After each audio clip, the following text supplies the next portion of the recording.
Abra a Bíblia de vocês em Mateus 6.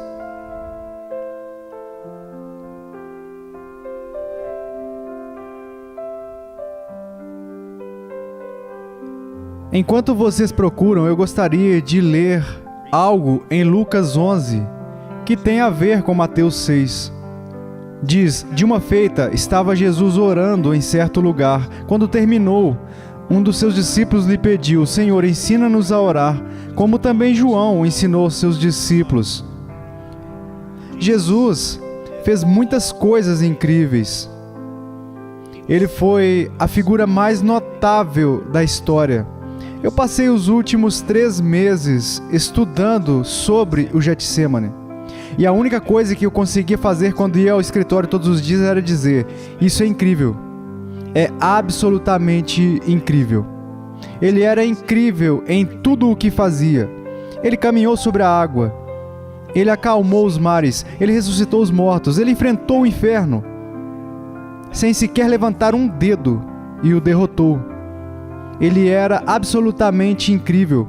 Mas o que eu acho incrível aqui é que os seus discípulos nunca foram até ele e pediram o seguinte: Senhor, nos ensine-nos a pregar. Senhor, ensine-nos a andar sobre a água. Senhor, ensine-nos a expulsar demônios. Quero dizer, quando eu quero saber alguma coisa, por exemplo, se eu quisesse saber como me tornar forte, eu não iria a um magrelo de 40 quilos para descobrir como ficar forte. Eu iria a um levantador de peso para descobrir como ficar forte. Se eu quisesse aprender a jogar basquete, eu não olharia no espelho. Eu ia falar com o Michael Jordan. Eu escolheria as pessoas que se destacaram em uma determinada área e elas seriam as únicas de quem eu buscaria conselho. Bem, olhando para Jesus, conhecendo todas as grandes coisas que ele fez, eu tentaria escolher o maior feito que ele realizou, e isso seria o que eu ia pedir a ele para me ensinar. E não é incrível que o que eles pediram para ele lhes ensinar foi a orar? Ninguém orou como ele. Ninguém orou como Jesus. Alguém já veio até você e falou: você não poderia me ensinar a orar? Como devo orar? Agora vamos olhar para a oração com mais ênfase em Mateus 6. Ele diz no versículo 9: Portanto, vós orareis assim: Pai nosso que estás nos céus, santificado seja o teu nome. Venha o teu reino, faça-se a tua vontade, assim na terra como no céu. Aqui vemos, em primeiro lugar, a psique perfeita, a maneira perfeita de se aproximar de Deus em oração. Pai Nosso. É incrível que uma multidão de rebeldes possa ser redimida ao ponto de poder chegar diante de Deus, diante de quem os serafins se curvam e o chamam de Pai. É absolutamente incrível. E assim podemos ir diante dele com segurança, com a sua força e graça. E ao mesmo tempo, o outro lado disso é reconhecer que o nosso Pai está no céu. Lembro-me de uma foto que foi tirada nos anos 60 ou possivelmente nos anos 50. Bem, quando John F. Kennedy estava no escritório e a foto foi tirada enquanto ele estava sentado em sua cadeira no salão oval atrás de sua mesa. Você pode notar através de sua mesa que o seu filho estava brincando na parte de baixo da abertura da mesa. Aí está o homem mais poderoso do mundo naquela época. E ainda assim, por esta criança ser o seu filho, ela está brincando em seus pés. Então, nós temos as duas coisas. Nós temos essa ideia de que eu sempre vou diante do meu Pai, lembrando que o meu Pai é o Senhor do céu, o Senhor da terra. E assim temos uma paz e um temor. Temos segurança e temores. Alguém me perguntou uma vez como devo orar. Às vezes, é como uma noite um tanto tranquila e escura, com todas as estrelas brilhando, enquanto você olha pela janela. Às vezes é como uma brisa fresca, soprando pela sala.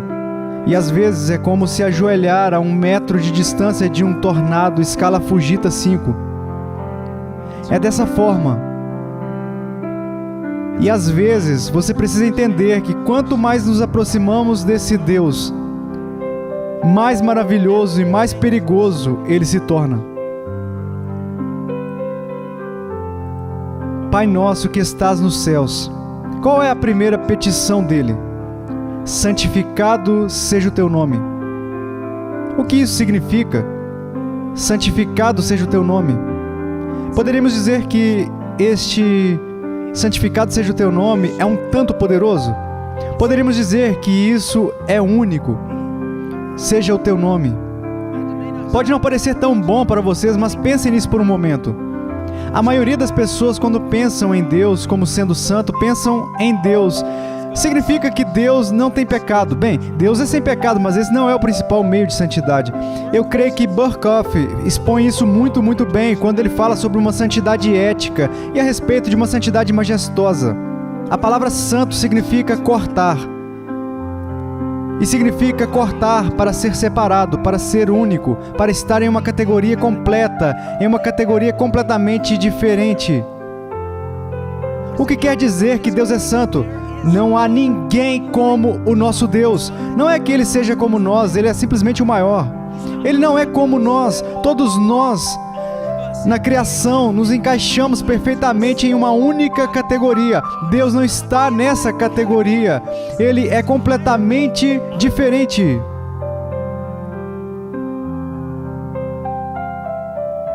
E tratar Deus como santo é reconhecê-lo em uma categoria singular, separado de todas as outras coisas, e mais elevado, mais alto e exaltado. O que significa quando ele diz, santificado seja o teu nome? Era o seu desejo que cada criatura no céu e na terra visse a Deus nessa outra categoria, que eles estimassem a Deus como Deus se estima, que eles o colocassem lá em seus próprios corações acima de absolutamente tudo, sem lealdades concorrentes, que é realmente o que é ser abençoado. O puro de coração significa, bem-aventurados aqueles que não têm lealdades concorrentes em seu coração.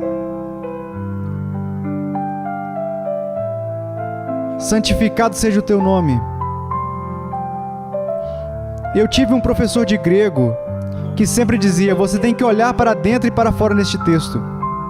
Você não pode gritar, santificado seja o teu nome em todo o mundo, a menos que você grite primeiro, santificado seja o teu nome em mim. E não se trata apenas de guardar regras ou mandamentos, ou se vestir como um puritano, ou ficar parecido com o personagem do filme Orgulho e Preconceito. Não se trata de parecer conservador. É uma questão de coração. Você pode ser o homem mais arrojado. Você pode ser feroz como o mar. Você pode ser mais habilidoso na floresta do que em uma biblioteca. Mas se você conheceu Jesus Cristo, crucificado e ressurreto dentre os mortos, se Ele entrou no seu coração, então Ele se tornou uma paixão controladora, e essa é a chave para a santidade. Porque eu vou ser muito honesto com vocês até certo ponto. Eu creio que vocês poderiam dizer sobre mim que eu sou um pouco arrojado e profano. Eu não me importo com religião. Não gosto da maior parte. Mas a Cristo, crucificado e ressurreto dentre os mortos. E é Ele quem controla o coração. Tudo é para Ele, por causa de quem é Ele, por causa do que Ele fez, por causa do que Ele vai fazer, que nos controla, que nos faz querê-lo, procurá-lo, fazer sua vontade e sermos agradáveis a Ele. Para sermos santos, se você começar com a moralidade, quando você falar sobre santidade, isso sempre conduzirá ao legalismo. Mas quando você começa com um relacionamento, quem é esse Deus, como Ele é santo, belo, glorioso e digno, como Ele conquistou o meu coração. Eu ouço em conferências como essa o tempo todo: veja, filho, me dê o seu coração. Quando não possui o coração do seu filho, o Pai conquistou os nossos corações. E ao conquistar nossos corações, Ele controla o restante de nós. O que significa ser santo? É saber mais sobre quem Deus é e o que Deus fez por nós em Cristo. E isso cativa o nosso coração e nos faz amá-lo. E então todo o resto se encaixa. Nós não olhamos para o quão bem nós pontilhamos cada I e cruzamos cada T. Nós simplesmente olhamos para Ele. E a nossa regra é o amor a Deus e o amor aos homens. Fazemos tudo por esses dois grandes amores. Agora, quando Jesus diz: santificado seja o teu nome, na terra, no céu, há algo que eu quero que vocês vejam. Isso é missionário. Não gosto de usar essa terminologia, mas é um bom termo para ser usado aqui. A sua paixão precisa ser que em todos os lugares deste globo, homens, mulheres e crianças estão separando Deus em seus corações para amá-lo, servi-lo e torná-lo conhecido.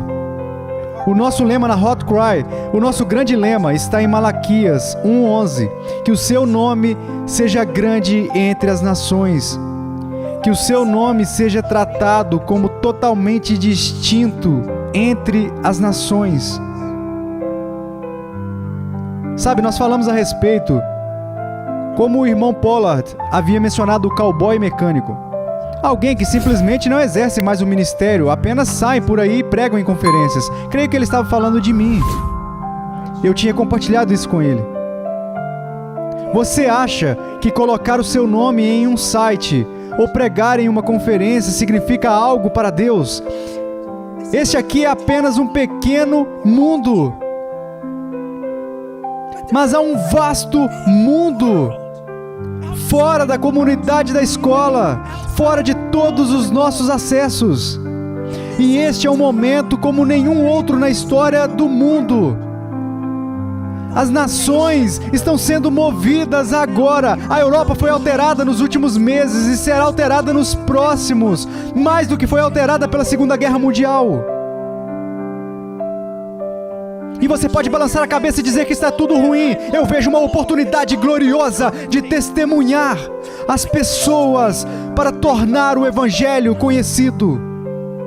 Como era o coração do nosso Senhor, o que o conduziu, era isso que Ele desejava, que o nome de Deus fosse grande entre as nações. Ele desejava que as nações separassem o nome do Senhor e o colocassem em uma categoria muito acima de todas as outras coisas.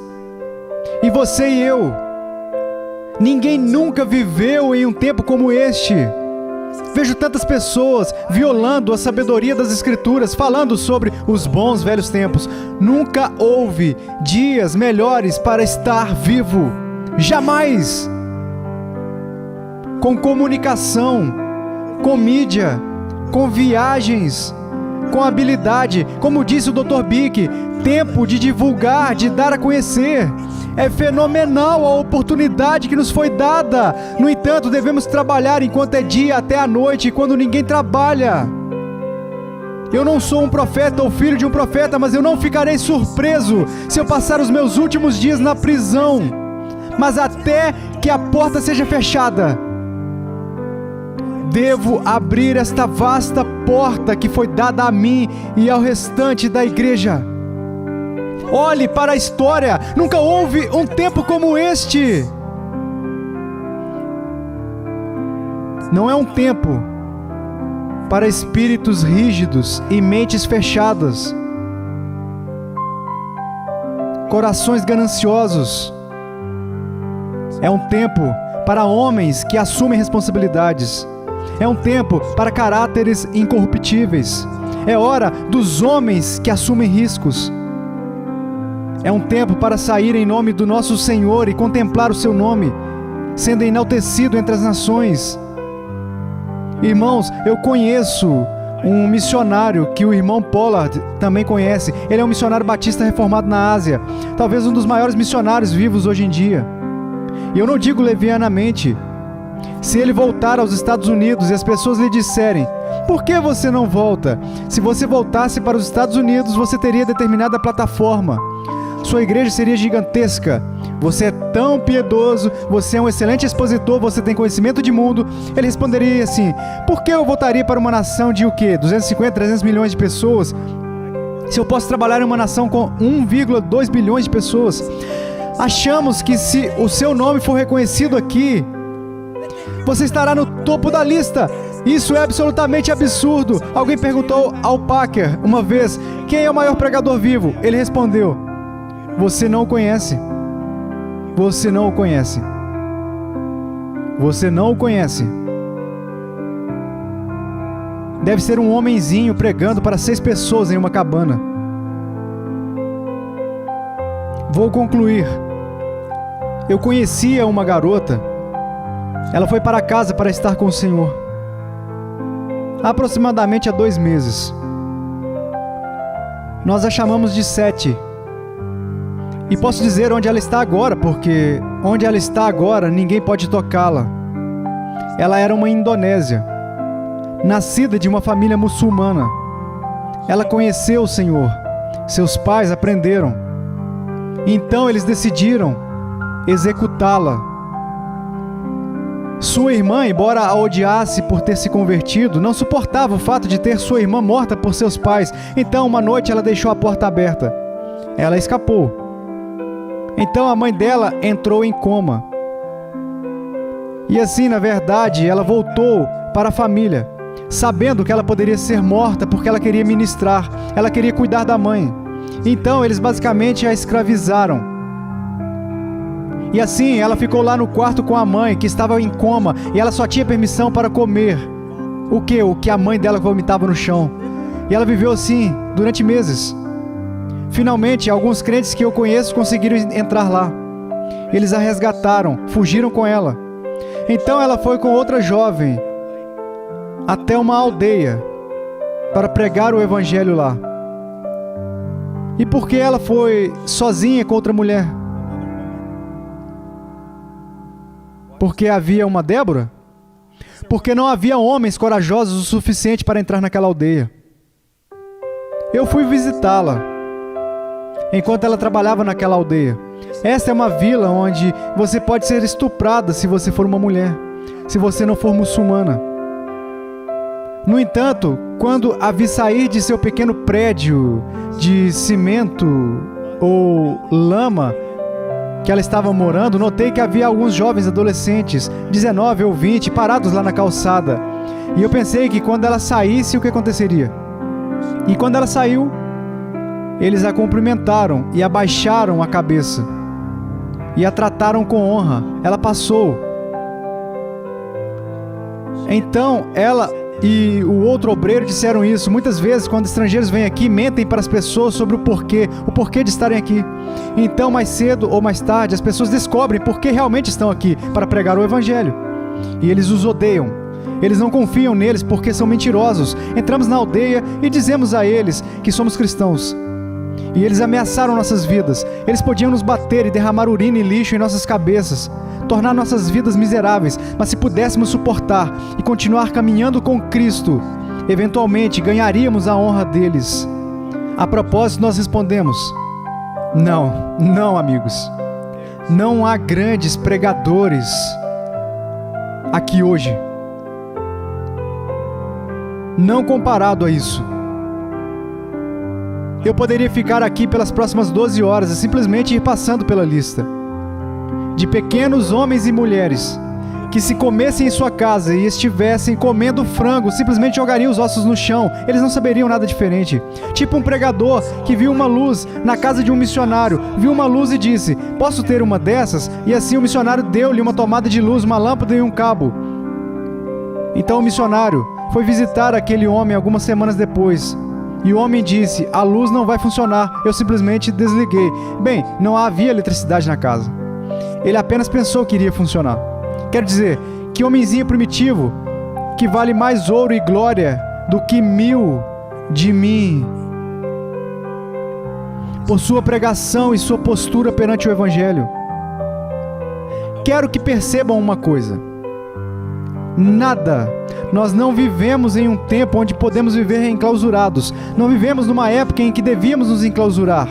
Devemos habitar com Deus, devemos estar com Ele, devemos estudar a Sua Palavra, devemos nos deleitar no Evangelho, mas somente com este grande propósito de propagar o Evangelho no mundo, porque quero que vocês saibam de uma coisa: ninguém, nem os apóstolos, nem os puritanos, nem os reformadores, ninguém viveu em uma era como a nossa.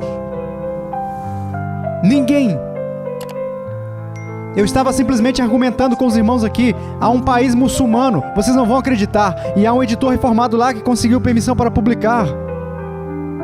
Todas as coisas que estão acontecendo agora são surpreendentes.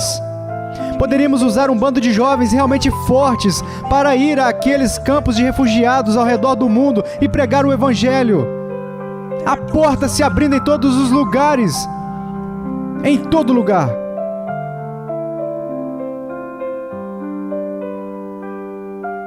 A última coisa que gostaria de dizer é isso. Por favor, entenda o meu coração, eu serei objetivo. Vou falar com os jovens.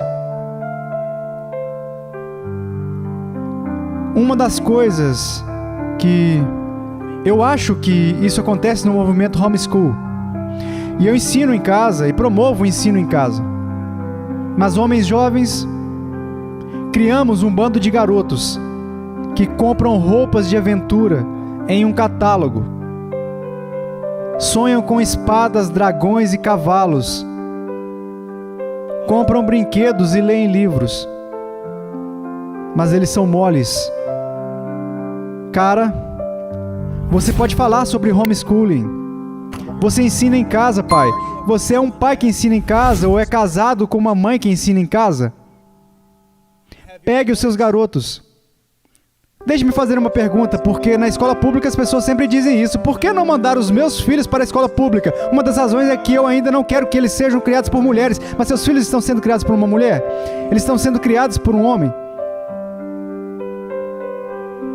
Eles conseguem fazer caligrafia? A minha pergunta é, eles são capazes de lutar?